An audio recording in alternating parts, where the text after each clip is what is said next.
Hello everyone, welcome back to our channel. Magdalene here. Hello. And this is the Glorified Family Outreach. In our last video, we talked about power of communication. Today, we'll be taking it a step further. And so, we'll still be using the scripture-based scripture in Genesis 11, which is the story of the Tower of Babel. So what happens when there's miscommunication or there's communication breakdown in the family? So what happens when people in the family do not understand themselves or when they do not speak the same language? Yes, so when there is communication breakdown in the family unit, it leads to separation. Everybody work on his own effort, and there's confusion among those that makes up the family. So that means there's no joint vision, there's no joint goals. Everybody is on his own. Like they say, or you're on your own. On your own. So I believe that teamwork is lost because teamwork is lost. Yeah, when people share same visions, same goals, there is need to be teamwork. So when there is misunderstanding, there is miscommunication, teamwork is lost, and also there is no shared vision, there is no shared goals.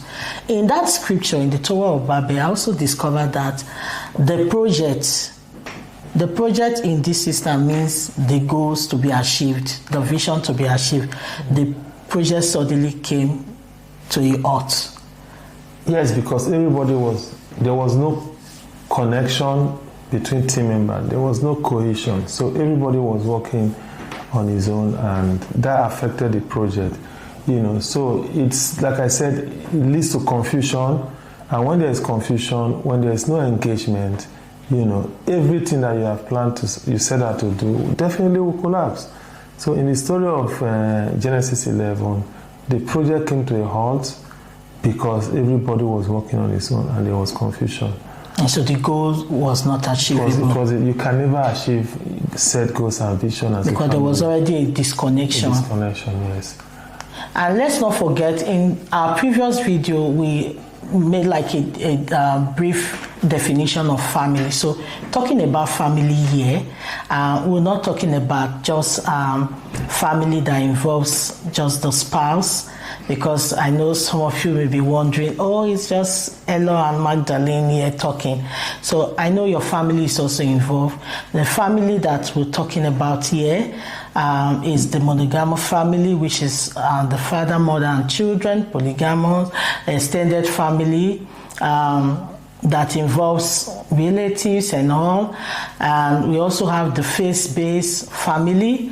We also have single parent, where one parent takes care of the children. Talking about family connected together, shared vision, one goals, one vision, which brings about motivation within the family. Everybody knows their roles, their responsibility, and from time to time they go back to check if the family are aligning within the shared vision and the shared goals.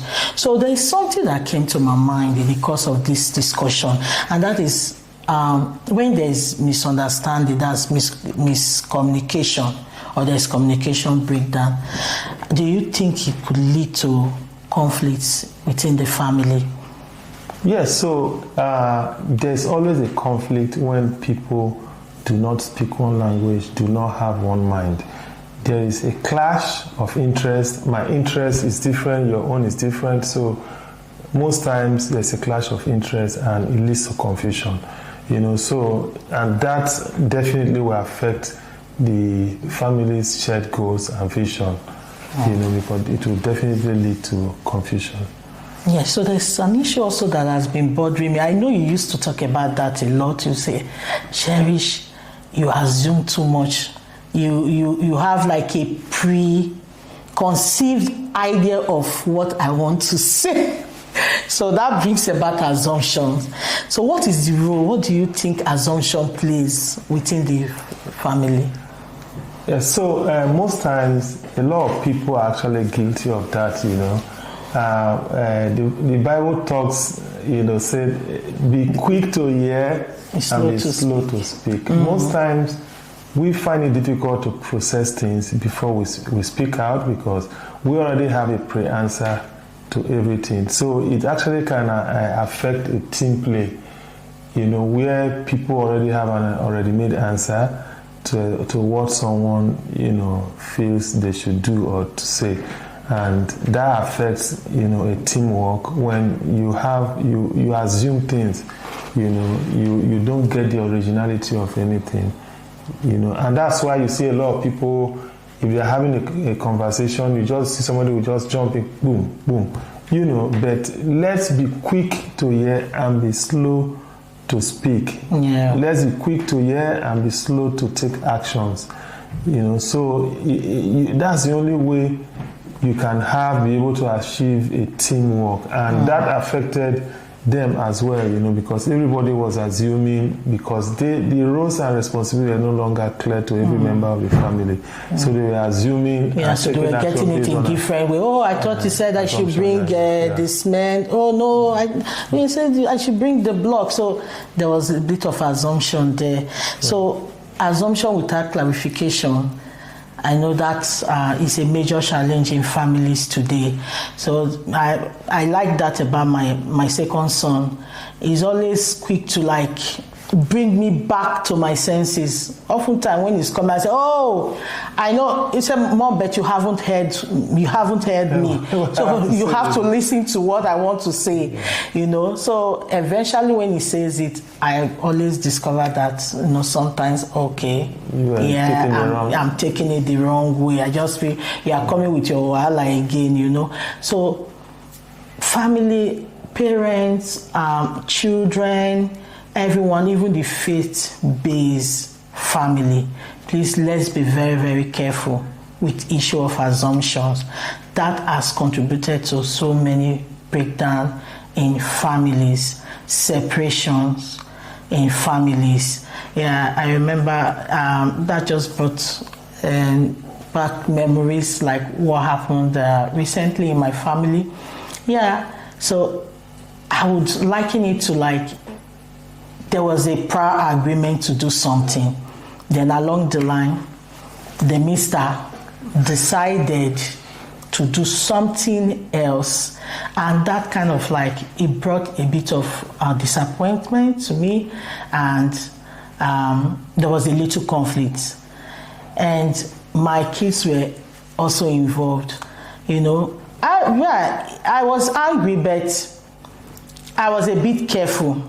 Reason why I was a bit careful was because my kids were already involved. I didn't want them to have that impression that dad didn't keep to a promise that he made.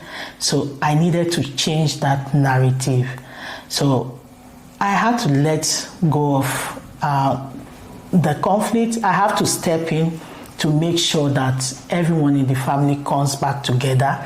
The kids in pressure, I have to explain to them that, in a kind of way, that is right. And it's just the issue of a bit of, not aligning to a previous or a prior agreement, but looking at it from another lens is also right. And that brought the children to accepting it.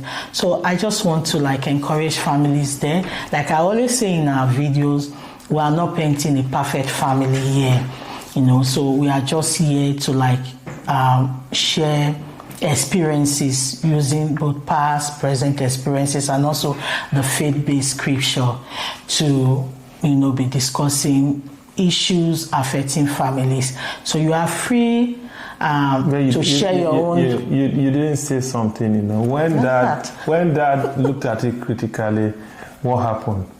He had to come back to say, oh, really, this is how it's supposed to be. So let's always be ready when we make mistakes to say, accept our mistakes and come back on the right track. Realign. Yeah, realign. Now we are talking about aligning and realigning. There is always room for you to not to be on the same space or not to align. Yeah, because of individual differences. So we should be quick to recognize when there is a bit of disconnection.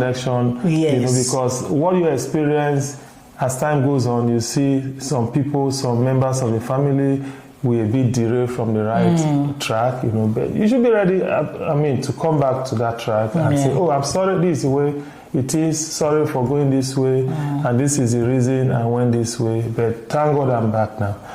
So if no one is perfect, there's no perfection. No perfection. Teamwork is very important. Very, very, very Let's accept that teamwork is very important. Engagement is very important. Let's engage one another. Let's ensure that we are always engaged and on the same track. And if we do that, we'll have a glorified family. A glorified and God's chosen family. At the end of the day. Yeah. Okay, so thank you all. We welcome your comments. Please pop them in. Yeah. Remember to hit the subscription button. Don't forget to share, to like, and to subscribe. We hope to get to 1,000 views, and please encourage us as we... Please. And don't forget, this is the Glorified Family Outreach. Bye. Thank you. Bye.